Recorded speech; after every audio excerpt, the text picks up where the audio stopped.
हिंदुस्तान के कोने कोने में ऐसे फ़नून मौजूद हैं जिनकी मिसाल पूरी दुनिया में नहीं मिलती। कहीं मिट्टी में जान डाली जाती है तो कहीं पत्थरों में नक्श बनाए जाते हैं। कहीं फूलों के रंगों से कागज पे मनाजिर सजाए जाते हैं तो कहीं कपड़े पर मौजज़े दिखाई देते हैं।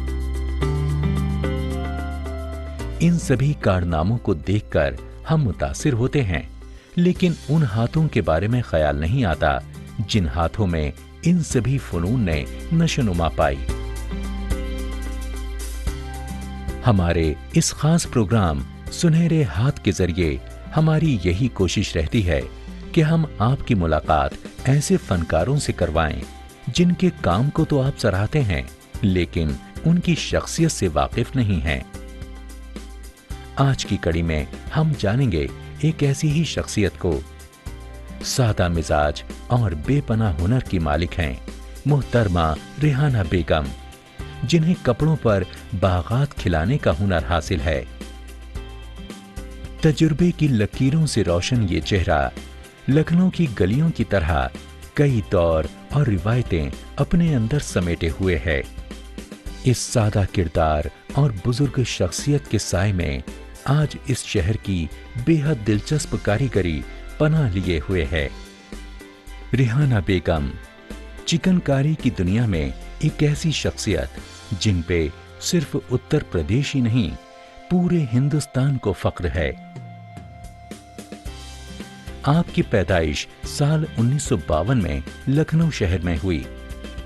चिकनकारी का फन अपने मरहूम वालिद जनाब हसन मिर्जा से सीखा और अपनी पूरी जिंदगी चिकनकारी की खिदमत में सर्फ कर दी और ये खिदमत आज भी जारी है। रेहाना बेगम ने ये कारीगरी अपने शौक की वजह से सीखनी शुरू की थी। वक्त के साथ इस शौक में इजाफा हुआ और इन्होंने अपने फन में काबिले तारीफ महारत हासिल कर ली।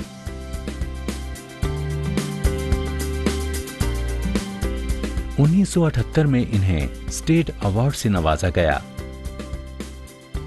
अपने फन के सफर में इन्होंने कई बुलंदियों को छुआ। नेशनल सर्टिफिकेट ऑफ मेरिट से आपकी इज्जत अफजाई हुई और बादअज़ां आपको नेशनल अवार्ड भी मिला। आपके बनाए हुए चिकनकारी के नमूने उत्तर प्रदेश के म्यूजियम की खूबसूरती में चार चांद लगा रहे हैं। रेहाना बेगम ने 20 साल की उम्र तक रिवायती चिकनकारी की बुनियादी 35 और खास 6 सिलाई की तर्ज बखूबी सीख ली थीं। चिकनकारी एक खास किस्म की कारीगरी है जिसमें सिल्क, शिफॉन, म्यूस्लिन या ऑर्गेन्जा जैसे कपड़ों पर हाथ के जरिए बारीक और फनकाराना कढ़ाई की जाती है। इस कारीगरी में तकरीबन 36 तरह की टंकाई के तरीके मौजूद हैं। क्योंकि ये कारीगरी मुगलियत दरबार से शुरू हुई, इसलिए इसमें बनाए जाने वाले डिजाइन में मुगलिया जौहर की छाप देखने को मिलती है। आज चिकन कारीगरी लखनऊ में महज एक कारीगरी ही नहीं, एक रिवायत की हैसियत रखती है। लखनऊ शहर की चिकनकारी के चर्चे पूरे आलम में मशहूर हैं। इस कारीगरी से लखनऊ की तहजीब और अदब की खुशबू आती है। इस शहर और चिकनकारी के मरासिम तकरीबन 400 साल से कायम हैं। कई और शहरों और तहजीबों में इस कारीगरी को पनाह मिली, मगर ये कहना मुनासिब होगा कि लखनऊ की हवा चिकनकारी को ज्यादा रास आई। चिकनकारी असल में एक लखनऊ की निकली हुई सनद है, जो कि लखनऊ से ही निकली है और लखनऊ में पैदा हुई और लखनऊ में बनती भी है और लखनऊ से मशहूर भी है। तो चिकनकारी एक लखनऊ की सनद है और चिकनकारी का काम सिर्फ लखनऊ में होता है, कहीं ना हुआ है ना होता ही अभी तक के। और लखनऊ में बनाई गई, लखनऊ से ईजाद की गई, लखनऊ में आज भी इसका कारोबार भी है, कारीगरी भी है, सब कुछ लखनऊ में है चिकन का।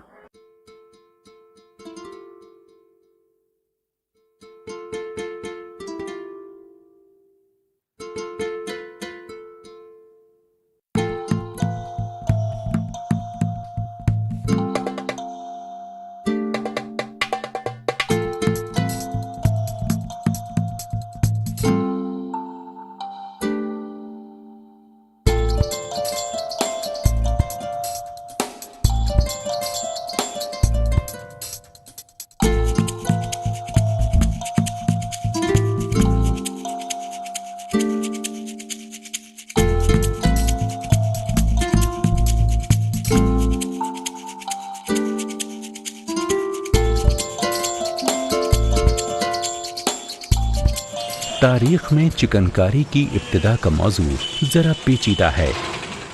इसके साथ कई कहानियां जुड़ी हुई हैं। मसलन कुछ लोगों का मानना है कि चिकनकारी लखनऊ शहर में इजाद हुई। कहीं ये भी कहानी मशहूर है कि किसी फारसी ताजिर ने एक फकीर से पानी पीने के बदले चिकनकारी का काम सिखाया। लेकिन इसके नाम पर गौर किया जाए तो इल्म होता है कि चिकन लफ्ज के तार फारसी लफ्ज चिकीन से जुड़े हुए हैं, जिसका असल मतलब कपड़े पर बारीक कढ़ाई करने से है। इस पहलू के मद्देनजर ये मुबाहिसा सही मालूम होता है कि मुगलिया हुकूमत के दौर में बेगम नूरजहां ने इस कारीगरी को ईरान से लाकर लखनऊ शहर में जगह दी।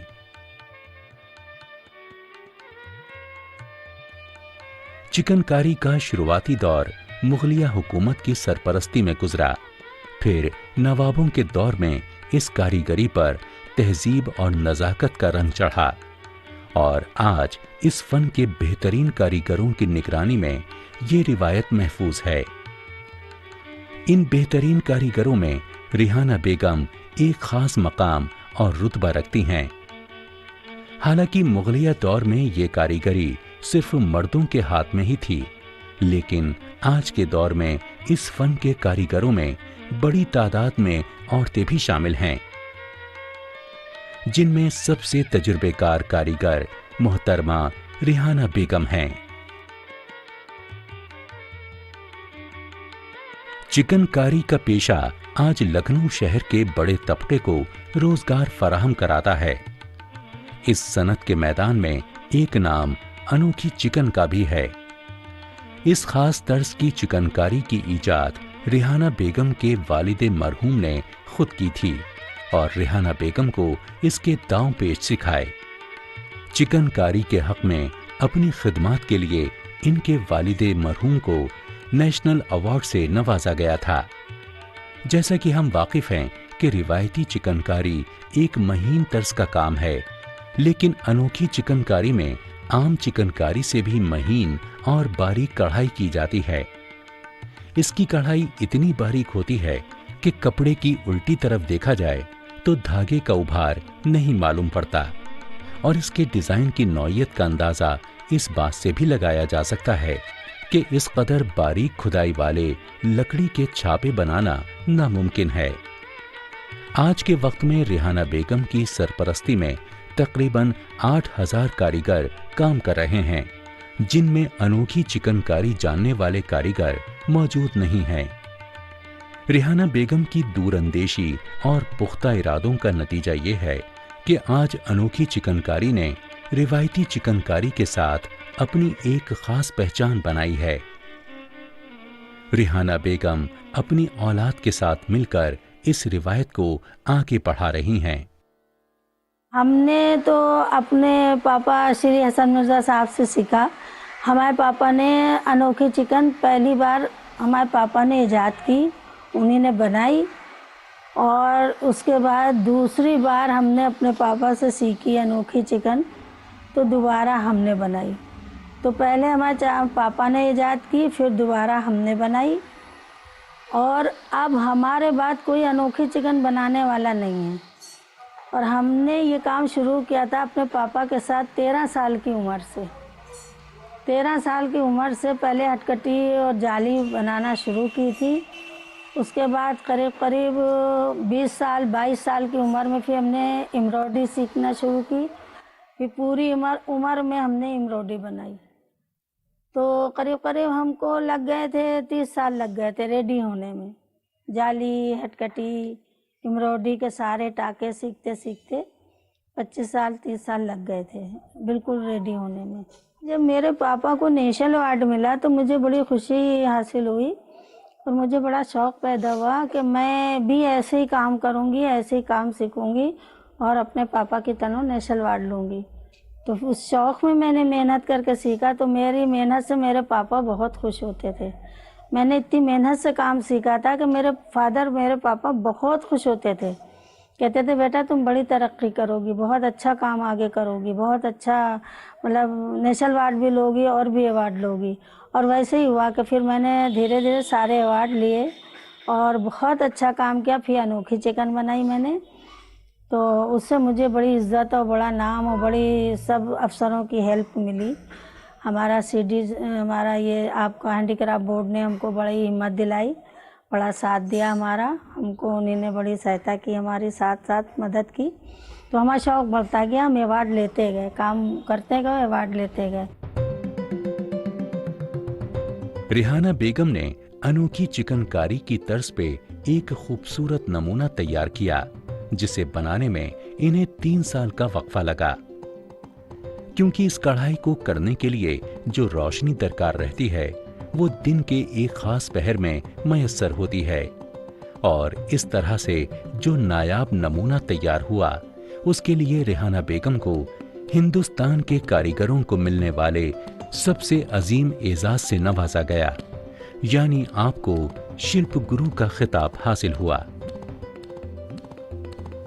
वही रिवायती चिकनकारी क्योंकि इतनी पेचीदा नहीं होती, इसलिए इसको मुकम्मल करने में मुकाबलतन कम वक्त लगता है। चिकनकारी के पूरे तरीक़ेकार में हर सीढ़ी अपने आप में एक खास हुनर का रुतबा रखती है। आइए इस तरीक़ेकार से रूबरू हुआ जाए। सबसे पहले जिस डिजाइन की कढ़ाई कपड़े पर की जानी होती है, उस डिजाइन को लकड़ी पर खोदकर छापे तैयार किए जाते हैं। फिर इन छापों को नील में डुबोकर कपड़े पर डिजाइन की छपाई की जाती है।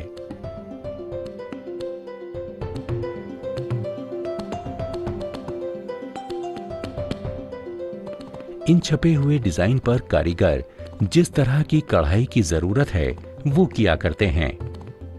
कढ़ाई हो जाने के बाद इन कपड़ों को धोबी के पास धुलाई के लिए भेजा जाता है, जहां इन कपड़ों पर कुछ खास केमिकल्स लगाकर नील को उतारा जाता है।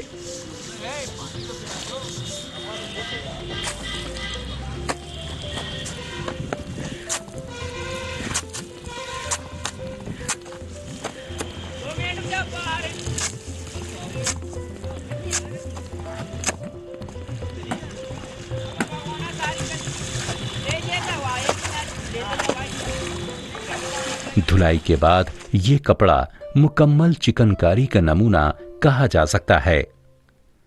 हालांकि ये पूरा तरीक़ेकार यूं देखने में काफी आसान मालूम होता है, लेकिन इस कढ़ाई वाले काम में अक्सर कारीगरों को एक तवील अरसा लग जाता है। मैंने जो अनोखी चिकन का काम किया है वो तो मैं सिर्फ 1.5 घंटा करती थी। 3 साल तक के मैंने 1.5 घंटा दिन में किया, 11:30 से लेकर 12:30 के सूरज की रोशनी में। तो उसकी तो मेरी लिमिट थी करने की, मिस नहीं होने देती थी मैं वो 1.5 घंटा, क्योंकि मुझको 12:30 के बाद में मुझको पीली धूप मिलती थी, वाइट धूप नहीं मिलती थी। और 11:30 से 12:30 तक जो मैं काम करती थी हाथ पे, तो मुझे वाइट धूप मिलती थी सूरज की, तो उस वाइट धूप में मैं काम करती थी। और उसके बाद में फिर वो धूप नहीं मिलती थी, पिलाहट धूप ले लेती थी, तो फिर मैं काम बंद कर देती थी।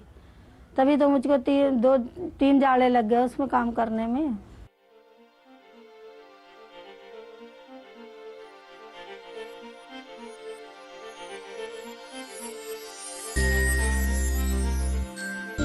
नवाबों के दौर में रिवायती लिबास जैसे कुर्ते और अंगरखों पे की जाने वाली ये कारीगरी आज के जदीद बाजार में भी अपने कदम जमा चुकी है। आज के वक्त में हर बड़े फैशन हाउस, हर बड़े लेबल के कलेक्शन में चिकनकारी का काम किए हुए कपड़े जरूर शामिल होते हैं। इस कारीगरी में इस्तेमाल होने वाले कपड़ों की लंबी फहरिस्त और 36 तरीके की कढ़ाई के पैटर्न की वजह से कपड़ों में एक खास किरदार और नौइयत बरकरार रहती है। शुरुआती दौर में सिर्फ चंद रंगों के कपड़ों पर यह कढ़ाई की जाती थी और कपड़ों और डिजाइन के जोड़ भी कुछ ही तरीकों के थे, लेकिन हिंदुस्तान और बाहर के मुल्कों में इस कारीगरी की मांग बढ़ जाने से इसमें जरा तब्दीली आई है।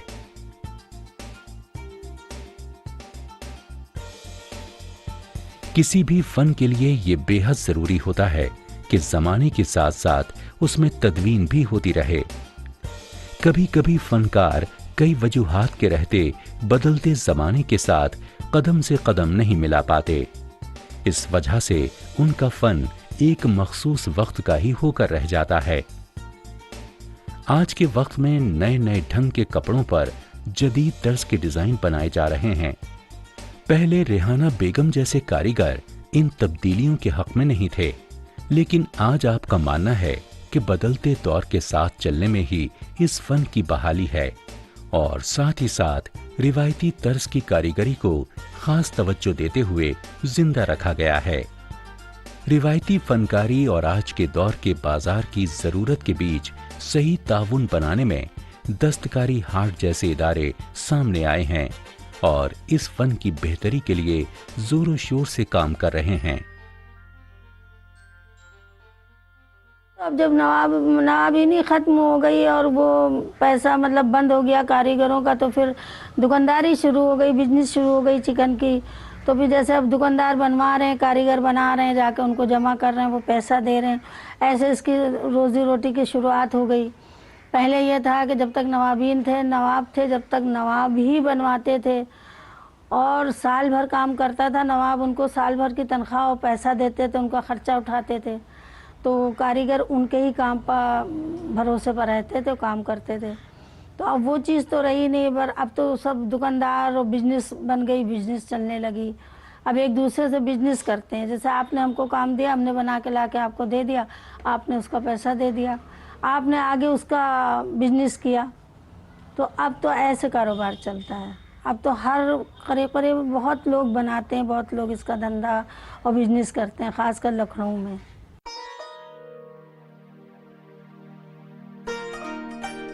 जब से नामी डिजाइनर्स ने चिकनकारी की अहमियत को समझा और इसे अपने डिजाइन और कलेक्शन में शामिल किया, तब से चिकनकारी को एक खास पहचान हासिल हुई है।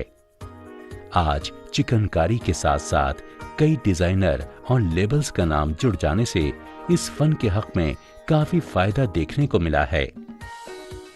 शहरों में रहने वाले ऊंचे तबके के खरीदार इस कारीगरी से रूबरू हो पाए हैं। रिवायती लिहाज से जिन कपड़ों का इस्तेमाल चिकनकारी के लिए हुआ करता था, उसके साथ साथ जदीद तर्ज के कपड़े भी इस कारीगरी में शामिल किए गए हैं। पहले के दौर में चिकनकारी के कपड़े सिर्फ खास मौकों जैसे शादी, त्योहार या बड़ी तकरीबात में पहने जाते थे, लेकिन इस कारीगरी के मुख्तलिफ मटीरियल और रंगों में उतर आने की वजह से चिकन के लिबास आज आम तौर पर भी पहने जाते हैं और गैर मुल्की अफराद के बीच ये कपड़े बेहद पसंद किए जाते हैं। ऐसा देखा गया है कि हाथ के काम के कदरदान लोगों की तादाद हमारे मुल्क में दूसरे मुल्कों के मुकाबलतन कम है। विदेशी ज़्यादा पसंद करते हैं और विदेशी बहुत शौक से पहनते हैं। और ये कि यहाँ मतलब इंडिया वाले भी पसंद करते हैं, लेकिन ज़्यादातर विदेशी में पसंद करते हैं, विदेश जाता है। वो चिकन एम्ब्रॉयडरी के बहुत कदरदान हैं। अगर अच्छी फैंसी चिकन एम्ब्रॉयडरी है तो बड़ी कदर करते हैं। अब मैं जहाँ भी जिस विदेश जाती हूँ वहाँ उनको डेमोन्स्ट्रेशन करके दिखाती हूँ, तो बड़े शौक़ से देखते हैं मुझको बनाते हुए कि चिकन एम्ब्रॉयडरी कैसे बना रही हूँ, कैसे बनती है, और बहुत खुश होते हैं, बड़ी शाबाशी देते हैं। तो मेरा भी दिल बहुत खुश होता है कि ये बहुत कदरदान है चिकन एम्ब्रॉयडरी के, और वाकई वो कदर करते हैं।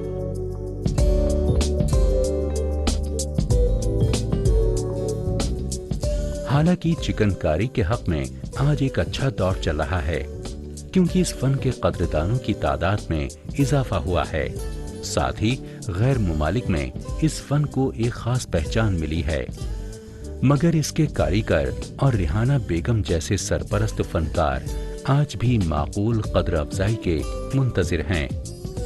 मशहूर डिजाइनर इस फनकारी को अपने डिजाइनों में शामिल करके जितनी शोहरत और पैसा कमा रहे हैं, उसका निस्फ हिस्सा भी इसके बनाने वाले कारीगरों को मयसर नहीं है। चिकनकारी के एक पीस को बनाने में कारीगरों को बेशुमार दिक्कतों का सामना करना पड़ता है। मसलन जिन धागों का इस्तेमाल इस कारीगरी में किया जाता है, वो धागे सिर्फ ढाका में दस्तयाब हैं, और इस तरह के कई वसाइल लखनऊ के कारीगरों को बाहर से मंगाने की ज़रूरत पड़ती है। जिस वजह से इन वसाइल की कीमत काफी बढ़ जाती है और मुनाफा कम हो जाता है।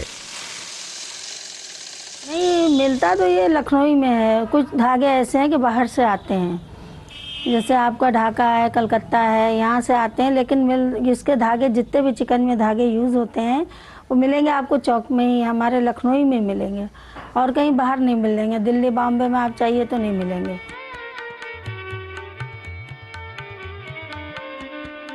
चिकनकारी से बने कपड़े आज हिंदुस्तान की कई छोटी बड़ी दुकानों में बेचे जा रहे हैं, लेकिन कई खरीदार मशीनों से बने सामान और हाथ से बनाए गए सामान को एक ही नज़र से देखते हैं, बल्कि यूं कहें तो बेहतर होगा कि हाथ से बनाए गए सामान के लिए ठीक कीमत देने को कोई तैयार नहीं होता, जिस वजह से हाथ से बनाए गए सामान को बाजार में बिकने में दुश्वारी पेश आती है। इस तरह की दिक्कतों को हिंदुस्तान के कुछ फनकारों ने पहचाना और इसके सुधार के लिए काम करना शुरू किया।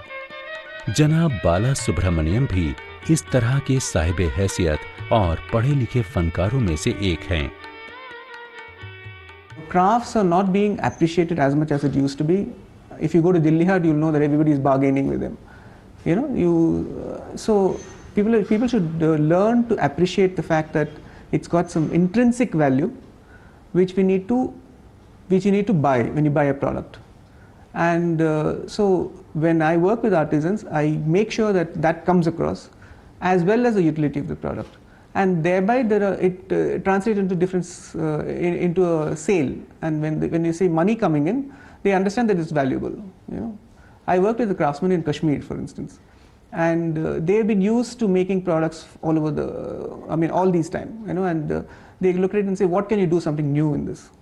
I worked with them, and I said, you have a nice technique of using brush and paint, and you develop range of motifs, etc. How about doing no motifs? So they found it appalling. They said they are known for that kind of motifs. So I did flat colors, and I made a tiled table out of it, and everybody who saw it appreciated it. So suddenly they saw, suddenly people who are not skilled could also make a livelihood out of it. So their cousins and people who were not so skilled also joined in the workshop, and they started making stuff. So that's how I work. I work in a slightly unemotional way, you know, in the sense that craft has its value, but craft cannot be sold just because it's, you know, emotionally attached. You know, I kind of detach myself from the emotion and try and do things like that. See, because that is a kind of a patronistic attitude, you know, patronizing attitude. You kind of say, okay, you're so good, we should encourage that, etc. But that actually puts the craftsman at a lower level than at a higher level. I mean, they are very knowledgeable. I worked with a craftsman in Kashmir who could at any given point make 2,500 motifs of a flower, you know, and he could just go on and no repetitions. And that's the kind of knowledge they have, you know, and that's not being transferred, you know, over a period of time. That's another sad part. So I am at a lower level when I go to him. I don't say that I'm going to take your craft and make something out of it. I'm going to say that, okay, I want to understand what you do, and I want to see if we can make a good living out of this. So it's more a marketing oriented approach. And I think that's very important. I think when they start getting money for what they do, then they can afford to do things which is of artistic value.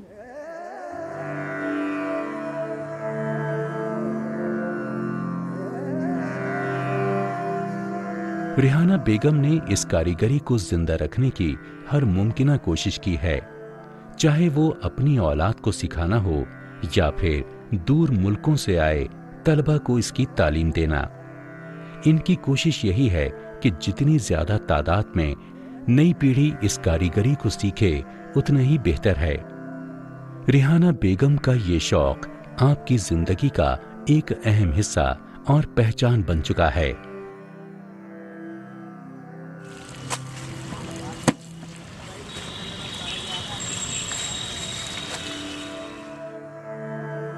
Rihana बेगम जैसी शख्सियत जिन मामूली हालात और माहौल में कम से कम वसाइल के साथ अपने शौक को तरजीह देती हैं, वो काबिल तारीफ बात है।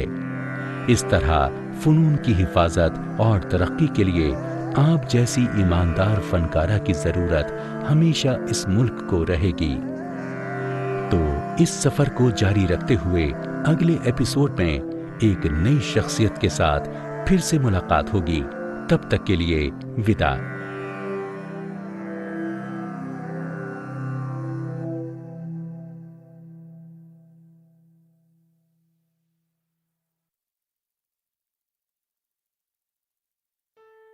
Tak, tak, tak, tak.